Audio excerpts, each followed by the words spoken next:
Teman-teman kelupaan ngisi presensi di kelas. Lalu ternyata presensinya sudah ditutup tuh sama dosennya. Padahal teman-teman tuh ikut kelasnya. Nah, apa yang akan kamu lakukan ketika kamu ada dalam kondisi tersebut? Sebagian dari kalian mungkin akan berusaha berkomunikasi dengan dosennya, lalu melakukan segala cara supaya kalian bisa tetap terhitung hadir dalam kelas tersebut. Atau mungkin kalau presensi mungkin terlalu sepele ya. Misalkan tugas UAS deh. Kalian lupa kirimkan tugas UAS.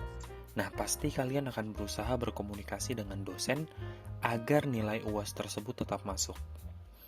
Atau dalam kehidupan sehari-hari, misalnya teman-teman ada keperluan membeli gadget baru yang penting untuk tugas kuliah kalian. Mungkin sebagian dari kalian akan berusaha menjelaskan pentingnya gadget tersebut dan meyakinkan orang tua kalian agar bersedia membelikannya.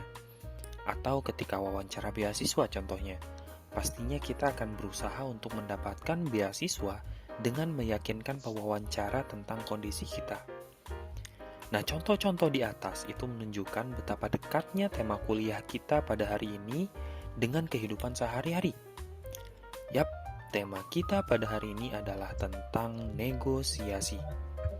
Negosiasi mungkin identik dengan jual beli argumen dan mencari kesepakatan. Kalau di film-film kita melihat negosiator berpenampilan rapi dan mencoba dealing untuk bisnis besarnya. Tapi ternyata teman-teman semua, negosiasi itu tidak hanya terjadi dalam kesepakatan-kesepakatan besar. Dia juga hadir dalam kehidupan kita, di rumah, kampus, di tempat kerja, atau bahkan di pasar. Oleh karena itu, mari kita lanjut untuk mencari tahu dan mengenal lebih dalam tentang apa itu negosiasi dan bagaimana yang akan harus kita lakukan untuk proses negosiasi tersebut. Nah, di slide ini teman-teman bisa melihat dan bisa membaca ada beberapa definisi tentang negosiasi. Di sini dijelaskan bahwa negosiasi atau negotiation dalam arti harfiah adalah mencari perundingan gitu ya, negosiasi atau mencari kesepakatan gitu. Bisa dilihat juga di sini negosiasi adalah timbal balik, komunikasi timbal balik yang dirancang untuk mencapai tujuan bersama. Nah, ini penting banget untuk bisa kita highlight, mencapai tujuan bersama. Atau dalam KBBI, Kamus Besar Bahasa Indonesia, negosiasi itu punya dua arti, teman-teman. Yang pertama, itu proses tawar-menawar dengan jalan berunding untuk memberi atau menerima guna mencapai kesepakatan antara satu pihak, kelompok atau organisasi, dan pihak yang lainnya. Atau definisi yang keduanya dari KBBI, negosiasi adalah penyelesaian sengketa secara damai melalui perundingan antara pihak-pihak yang bersangkutan. Secara ringkas dapat dirumuskan bahwa negosiasi adalah suatu proses perundingan antara berbagai pihak yang berselisih atau beda pendapat ya tentang sebuah permasalahan. Nah, itu definisi tekstualnya ya. Dalam proses komunikasi, ya di slide ini negosiasi adalah proses di mana dua pihak atau lebih nih mereka masing-masing punya kepentingan yang sama atau punya kepentingan yang bertentangan. Nah, mereka ini bertemu, bicara untuk mencapai sebuah kesepakatan bersama. Ya. Jadi negosiasi itu tidak hanya terjadi antara orang yang punya kepentingan yang berbeda saja, tapi ketika punya kepentingan yang sama pun itu bisa terjadi yang namanya proses negosiasi. Nah, negosiasi adalah proses di mana para pihak ingin menyelesaikan permasalahan. Ini diulang-ulang terus dari tadi gitu ya, bahwa highlight utama dari negosiasi adalah tentang solving the problem ya, yang terjadi antara dua pihak kayak gitu ya. Nah,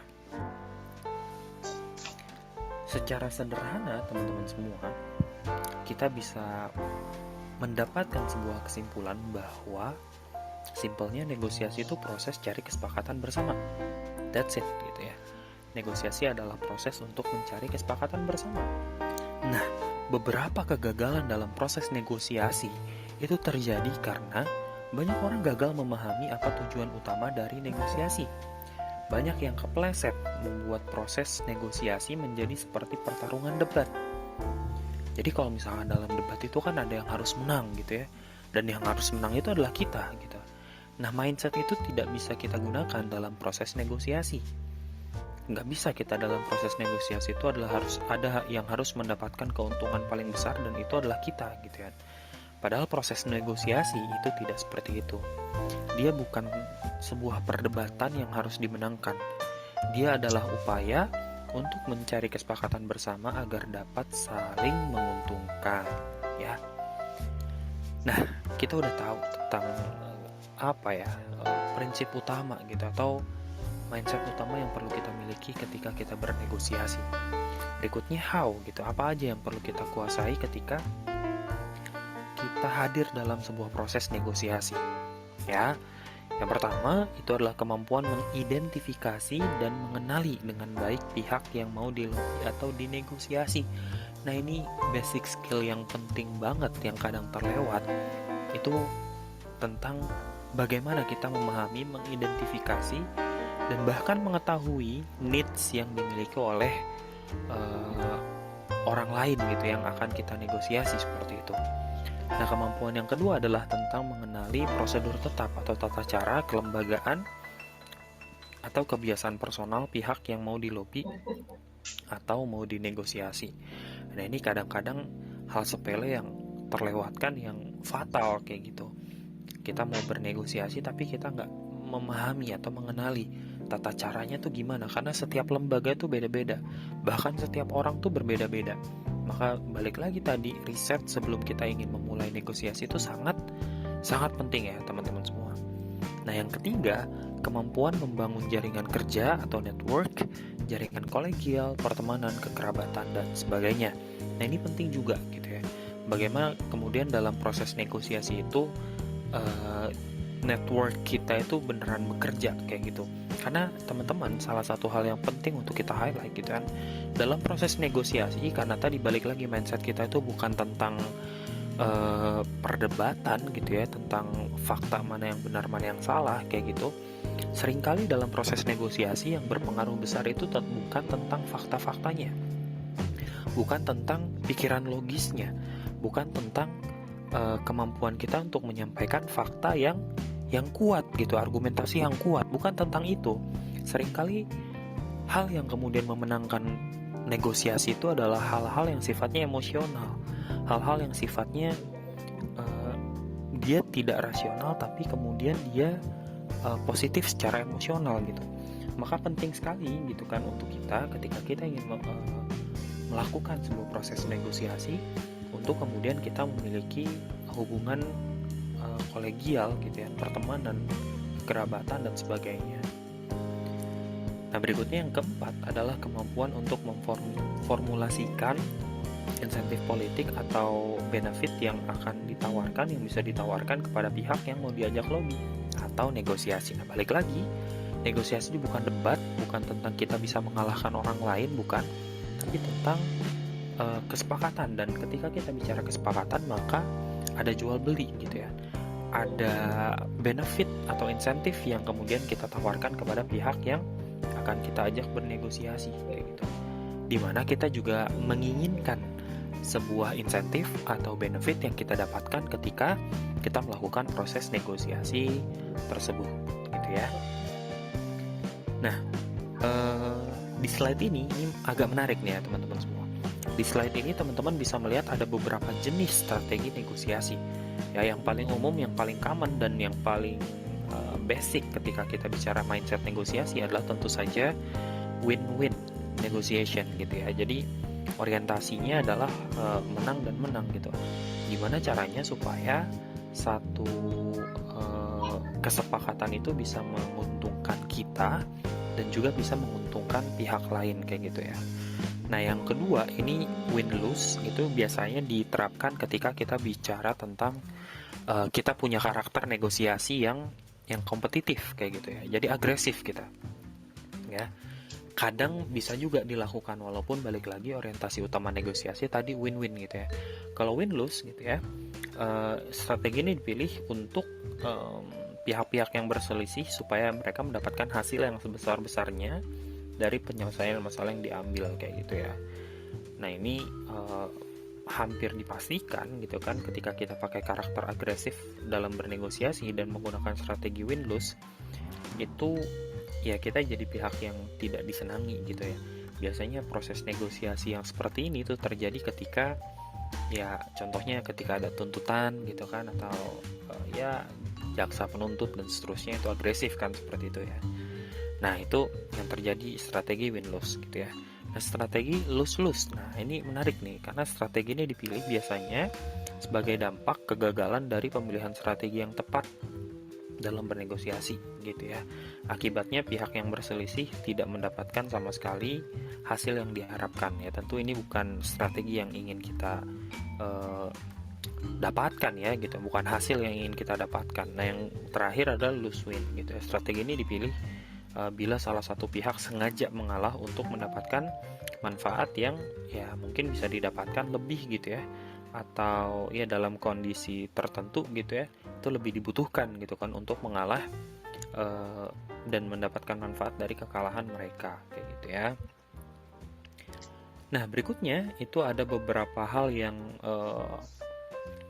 taktik ya, teknis gitu ya, praktikal yang bisa teman-teman, yang harus teman-teman lakukan gitu kan ketika melakukan negosiasi. Yang pertama itu adalah agenda ya, membuat agenda. Taktik ini digunakan dalam memberikan waktu kepada pihak-pihak yang berselisih dalam setiap masalah supaya agenda settingnya tuh jelas kayak gitu ya. Strategi atau taktik yang kedua misalkan ada namanya bluffing ya. Bluffing ini itu digunakan ya tujuannya untuk mengelabui lawan atau ya pihak lain gitu yang kita ajak bernegosiasi dengan cara membuat distorsi atau gangguan gitu ya kenyataan dari kenyataan yang ada dengan membangun sebuah gambaran yang tidak benar ya. Atau yang berikutnya membuat tenggang waktu atau deadline ya. Taktik ini juga digunakan supaya jelas kayak gitu ya, dan ketika ada tenggang waktunya itu ada sebuah kondisi emosional yang kemudian dipicu gitu kan, sehingga keputusannya pengen lebih cepat gitu kan didapatkan. Nah, taktik berikutnya ada good guy and bad guy gitu ya. Nah, di taktik ini teman-teman ada ya mungkin ketika bernegosiasi dengan dengan memanfaatkan dua atau lebih gitu ya kan, negosiator gitu kan, bukan hanya terjadi antara dua orang saja, tapi di pihak teman-teman ada beberapa orang yang mungkin bisa menggunakan taktik ini. Ada art of concession gitu ya. Taktik ini digunakan dengan meminta konsesi dari lawan rundingnya atau pihak yang kita ajak negosiasinya. Ada juga intimidasi ya. Nah, ini beberapa hal yang kemudian nggak semuanya itu perlu dilakukan, tapi ada beberapa cara lah gitu atau taktik yang bisa teman-teman pilih ketika bernegosiasi. Balik lagi, cuman orientasi utama kita ketika bernegosiasi adalah win-win solution gitu ya, adalah hasil yang kemudian kesepakatannya sama-sama menyenangkan kayak gitu. Contohnya misalkan ketika tadi kita bicara kasus di awal tentang UAS gitu kan, atau tentang presensi ya, ketika bernegosiasi jangan kekeh gitu kan, kita wah Pak pokoknya saya hadir gitu kan, saya nggak mau terima nih gitu kan, saya saya pengen nama saya tercatat sebagai mahasiswa yang hadir gitu kan dalam kelas Bapak kayak gitu kan. Bisa contoh seperti itu, cuman kemungkinan akan mendapatkan respon yang tidak baik kayak gitu kan dari pihak lainnya, dalam hal ini dosennya gitu kan.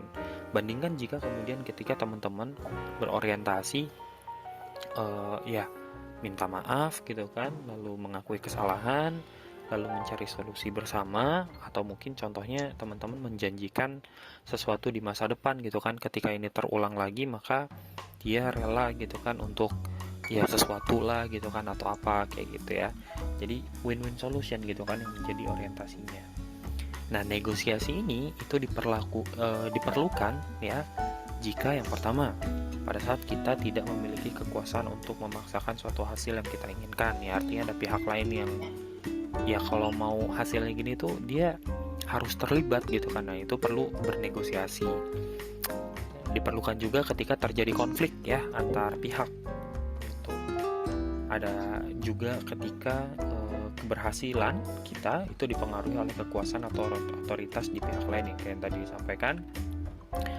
juga diperlukan ketika kita tidak memiliki pilihan yang lebih baik gitu ya untuk menyelesaikan masalah yang kita hadapi atau mendapatkan sesuatu yang kita inginkan. Nah, sementara negosiasi itu tidak diperlukan jika persetujuan atau kesepakatan itu bukan tujuan. Balik lagi tadi ya, kalau pengennya menang sendiri ya berarti bukan negosiasi gitu kan caranya ya. Juga tidak diperlukan jika salah satu atau kedua pihak berniat untuk merugikan, menghancurkan pihak lain. Nah, itu namanya tadi serangan gitu ya, bukan negosiasi gitu ya. Dan juga dia tidak perlukan jika negosiator dari salah satu pihak memiliki kekuasaan yang terbatas atau tidak memiliki kekuasaan sama sekali untuk mewakili kelompoknya dalam bernegosiasi. Ya kalau misalkan kita mau negosiasi, misalkan sponsor gitu kan acara ke satpam, ya bukan ke satpam gitu kan caranya gitu kan, karena dia tidak memiliki kekuasaan sama sekali gitu kan untuk mewakili kelompoknya atau perusahaannya dalam hal ini memberikan sponsor kepada acara kita misalkan gitu ya gitu. Nah, ini ada beberapa hal penting lagi gitu ya yang bisa teman-teman perhatikan gitu kan ketika bernegosiasi. Yang pertama ya, ini sering kali terjadi gitu, ada tiga hal yang sering kali terjadi dan perlu teman-teman wanti-wanti. Yang pertama itu, jangan terpengaruh orangnya, fokus pada problemnya. Jangan terpengaruh orangnya, fokus pada problemnya ya. Karena ketika kita terpancing secara emosi, maka kita itu lebih mudah dikendalikan. Misalkan kita bernegosiasi dengan orang yang tidak kita suka gitu kan, secara attitude dan segala macamnya. Ketika kita terpancing emosi, maka kita akan mudah dikendalikan gitu kan, permainan psikologis masuknya gitu nanti ya. Nah, jadi jangan terkecoh sama orangnya, fokus sama isunya. Contohnya, misalkan teman-teman punya perusahaan gitu kan, ada customer ngamuk gitu ya, dia perusahaan penerbangan gitu ya. Nah, dia pengen komplain gitu kan. Kebanyakan dari kita akan mengalah karena orang itu agresif gitu kan. Padahal ketika kita mengalah, bisa jadi perusahaan kita dirugikan gitu kan. Makanya kita harus ngajak orang itu untuk fokus pada problemnya. Ya, kita selesaikan dulu problemnya yang marah-marah itu, dan kemudian kita ajak diskusi gitu atau bernegosiasi. Nah, poin yang kedua itu fokus pada interest masing-masing. Jadi jelas nih interest atau benefit yang diharapkan atau insentif yang diharapkan itu seperti apa dari pihak contoh tadi, balik lagi ya, yang komplain itu interestnya apa? Apakah pengen refund? Apakah pengen terbang lagi di waktu yang lain gitu kan? Atau apa gitu kan, interest partinya tuh harus disamain gitu kan. Sementara di pihak teman-teman sebagai perusahaan ada interestnya adalah ikut sama peraturan gitu kan, misalkan seperti itu gitu kan, nggak bisa sembarangan untuk dikembalikan. Jadi fokus sama interest masing-masing. Nah, yang berikutnya itu adalah teman-teman perlu mencoba gitu ya untuk melatih gitu ya untuk bisa membuat banyak opsi gitu ya. Jadi teman-teman mendesain opsi yang bisa membantu win-win solution untuk semua pihak gitu kan. Jadi kita kasih, kalau gini seperti apa Pak, kalau gini gimana, kalau gini gimana gitu kan. Itu desain yang perlu teman-teman latih gitu kan ketika ingin melakukan proses negosiasi kayak gitu. Nah, gak kerasa ya ternyata kita sudah mendapatkan sebuah kesimpulan gitu kan tentang mata kuliah kita di kemampuan negosiasi, dan ini skill yang penting sekali ya teman-teman semua. Balik lagi tadi, negosiasi itu ada dalam kehidupan kita sehari-hari, ada dimanapun. Jadi penting banget buat teman-teman semua buat bisa memiliki skill ini ya. Mudah-mudahan setelah kelas ini kita semua bisa berusaha atau mencoba untuk menerapkan mindset yang tepat gitu kan ketika ingin bernegosiasi, dan tentu juga menguasai skill-skill yang tadi dijelaskan gitu kan dalam proses negosiasi. Demikian pertemuan kita pada hari ini ya. Semoga bermanfaat dan assalamualaikum warahmatullahi wabarakatuh.